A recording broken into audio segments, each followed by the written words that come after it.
Warahmatullahi wabarakatuh. Perkenalkan, nama saya Novi Rosdiana Sufi dengan NIM 24211013. Saya adalah mahasiswi program studi pendidikan matematika di Universitas Pendidikan Mandalika. Nah, video ini saya buat untuk memenuhi tugas proyek individu mata kuliah statistika matematika dengan dosen pengampu Ibu Yuntawati SPD MPD. Nah, topik penelitian yang saya angkat di sini yaitu analisis perbedaan hasil belajar matematika antara siswa yang menggunakan model problem based learning atau PBL dan pembelajaran konvensional. Saya ingin menginformasikan di sini bahwa seluruh data yang saya gunakan dalam proyek ini adalah data fiktif. Itu murni untuk kepentingan latihan saja pada perkuliahan ini. Baik, teman-teman, kita mulai. Di sini saya telah menyiapkan data sebanyak 30 dan dibedakan itu menjadi dua kelompok pembelajaran. Nah, data nomor 2 di sini sampai nomor 16 itu sebanyak 15 siswa itu termasuk dalam kelompok eksperimen. Kelas yang menggunakan model PBL. Nah, kelompok ini tuh saya beri kode yaitu 1. Dan nomor selanjutnya sampai 30 itu merupakan nilai dari kelompok kontrol. Kelas yang menggunakan pembelajaran konvensional, di sini saya menggunakan kode SPSS-nya itu yaitu 2. Selanjutnya, sini kita di sini terdapat dua jenis variabel utama, yaitu variabel terikat pada nilai hasil belajar matematika dan variabel bebas, yaitu kelompok pembelajaran. Sebelum kita memindahkan data ini, kita harus menyeting karakteristik variabelnya terlebih dahulu di aplikasi SPSS, agar sistemnya tidak salah membaca jenis datanya. Coba kita buka aplikasi SPSS-nya. Nah, di sini kita udah masuk ke dalam aplikasinya. Pada tab variable view, untuk mengatur identitas variabel penelitian kita sebelum data kita dimasukkan ke data view-nya. Nah, di sini pada variabel name, yang pertama saya tulis nilai.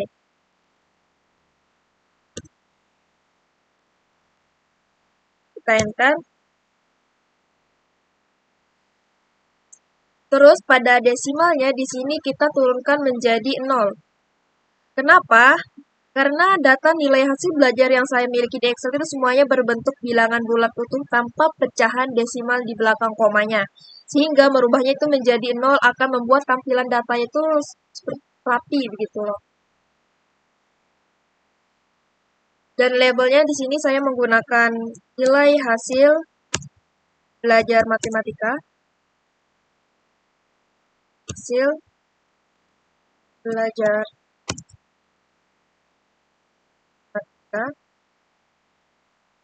Terus measure-nya kita menggunakan scale.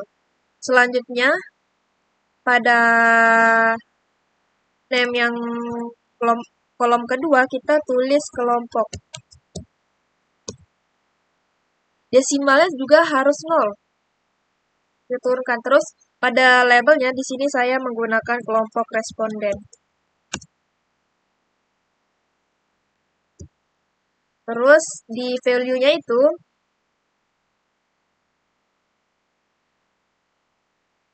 terus pada value-nya ini, kita isi. Karena variabel kelompok ini adalah data kategorikal, maka kita harus melakukan pengkodean atau coding di kolom value agar SPSS-nya itu tahu makna dari angka 1 dan angka 2. Yang pertama kita tulis 1, terus pada label di sini saya taruh kelompok eksperimen.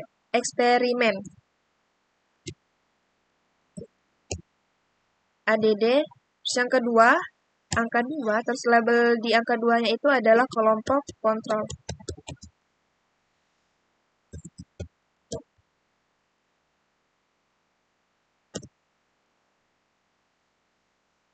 Lalu kalau udah kayak gini kita klik OK. Terus di measure-nya itu kita pilih nominal. Karena angka 1 dan 2 itu di sini murni hanya berfungsi sebagai lambang pengelompokan kelas saja, makanya kita pilih nominal saja. Terus setelah karakteristik kedua variabel selesai, kita setting di variable view. Sekarang kita beralih ke tab data view di sebelah kirinya secara otomatis menjadi kolom nilai dan kolom kelompok. Nah, langkah berikutnya kita kembali ke aplikasi Excel. Lalu kita blok nilai dan kodenya. Terus kita copy. Kalau sudah di copy, kita balik ke aplikasi SPSS-nya. Terus kita paste di data view-nya. Nah, di sini sudah ada 30 responden dari kelompok eksperimen dan kelompok kontrol sudah kita input. Sekarang kita akan melakukan serangkaian uji statistik. Nah, analisis pertama yang kita lakukan adalah analisis statistik deskriptif. Nah, ini tuh untuk melihat gambaran umum karakteristik sebaran data kita secara ringkas. Caranya tuh di sini kita klik analis, terus kita cari deskriptif statistik, lalu kita klik explore. Nah, pada kotak dialog yang muncul, kita pindahkan variabel nilai hasil belajar matematikanya itu ke dependent list, terus kelompok respondennya itu ke factor list. Lalu kita klik OK. Dan kita tunggu jendela outputnya itu terbuka.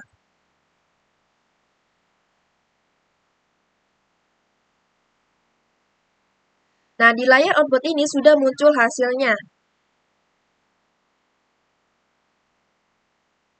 Nah, terus di sini ada tabel yang kedua, yaitu deskriptif. Nah, di tabel ini kita bisa mengetahui nilai statistik deskriptif secara mendalam dan lengkap untuk kedua kelompoknya. Di sini kita lihat pada kelompok eksperimen, pada model pembelajaran PBL itu diperoleh nilai rata-ratanya atau mean-nya itu adalah 85,20 dengan rentangan keyakinannya itu 95%. Terus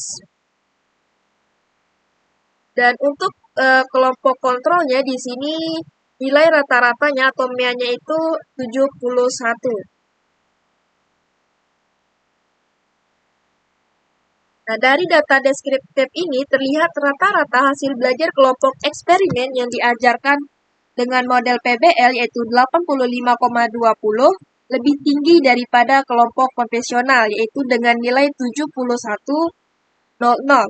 Namun, untuk membuktikan apakah perbedaan rata-rata ini signifikan secara statistik atau tidaknya, kita wajib memenuhi dua asumsi.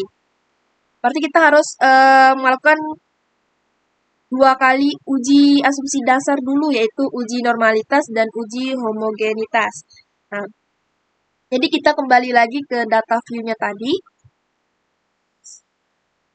Kita lakukan uji yang pertama, yaitu uji normalitas. Nah, uji ini bertujuan untuk mengetahui apakah sebaran data nilai dari kedua kelompok tersebut berdistribusi normal atau tidaknya. Caranya di sini kita klik analis, terus deskriptif statistik, terus kita pilih explore, lalu kita pilih plot. Nah, di sini normality plotnya itu kita centang, lalu kita continue, terus OK.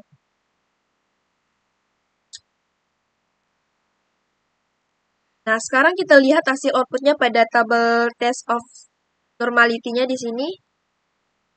Nah, karena jumlah sampel pada masing-masing kelompok data ini berukuran kecil, yaitu kurang dari 50 data, maka uji yang paling tepat digunakan sebagai acuan adalah uji Shapiro-Wilk. Nah, dasar pengambilan keputusan dalam uji normalitas ini adalah jika nilai signifikansinya itu lebih besar daripada 0,05, maka data dinyatakan berdistribusi normal.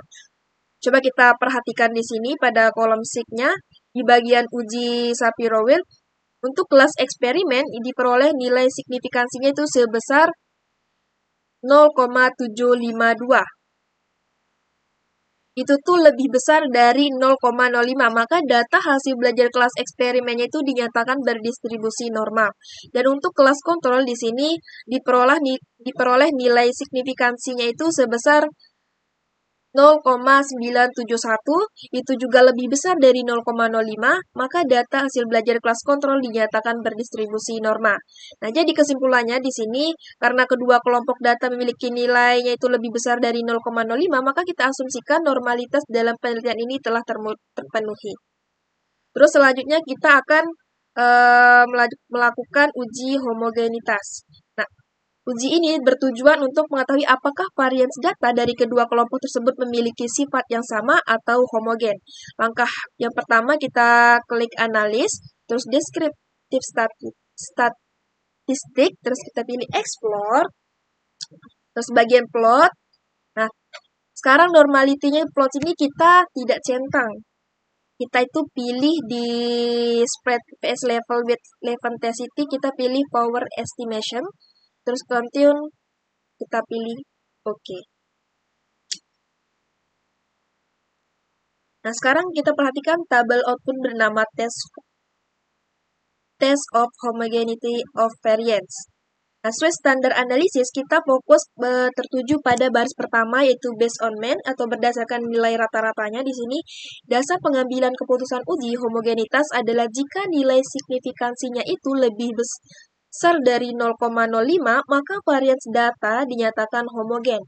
Nah, berdasarkan hasil output di layar, pada baris based on mean itu diperoleh nilai signifikansinya itu sebesar 0,648.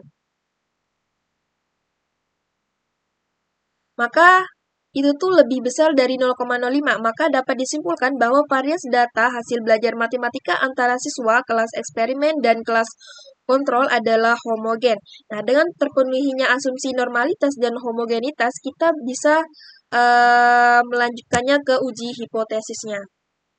Kita kembali ke data view. Nah, uji hipotesis itu menggunakan independent sample t-test. Nah, uji ini digunakan karena kita ingin membandingkan nih rata-rata dari kedua kelompok sampel yang saling bebas. Nah, sebelum melihat hasilnya, hipotesis statistik yang diajukan adalah H0 itu tidak terdapat perbedaan hasil pembelajaran matematika yang signifikan antara siswa yang menggunakan model PBL dan pembelajaran konvensional. Kalau H1 itu terdapat perbedaan hasil belajar matematika yang signifikan antara siswa yang menggunakan model PBL dan pembelajaran konvensional. Caranya di sini kita klik analis, kita cari compare-means, kita pilih independent sample t-test. Di sini nilai hasil belajarnya kita pindah ke test variabel. Kelompok responden kita masukkan ke grouping variabel. Nah, di sini karena OK-nya belum muncul, nggak bisa diklik, kita pilih define group. Nah, teman-teman pastikan harus grup 1 ini, kita tulis 1, grup 2, kita ketik 2. Kalau udah kayak gini, kita pilih continue. Nah, di sini kan udah OK-nya udah ada. Nanti kita pilih OK.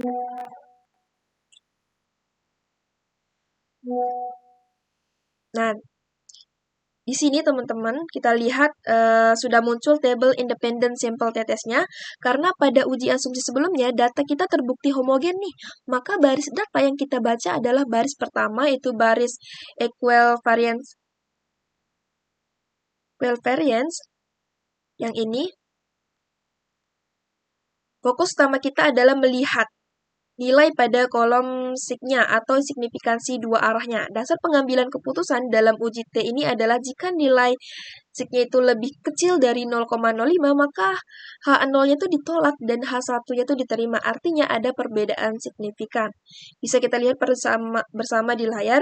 Nilai signya di sini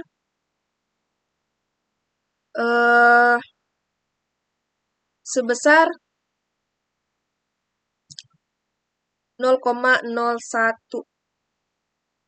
Itu tuh jauh lebih kecil dari 0,05, maka lebih ya 0,00.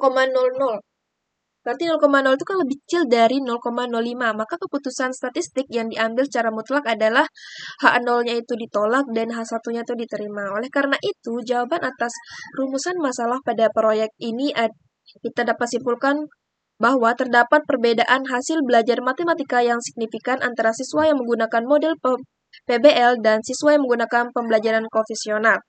Model pembelajaran PBL terbukti menghasilkan nilai belajar matematika yang lebih tinggi secara signifikan dibandingkan model pembelajaran konvensional. Mungkin itu saja rangkaian penjelasan lengkap dari saya. Semoga video tutorial ini dapat dipahami dengan mudah dan memberikan manfaat bagi kita semua. Terima kasih banyak atas segala perhatiannya. Kurang lebihnya mohon maaf. Wassalamualaikum warahmatullahi wabarakatuh.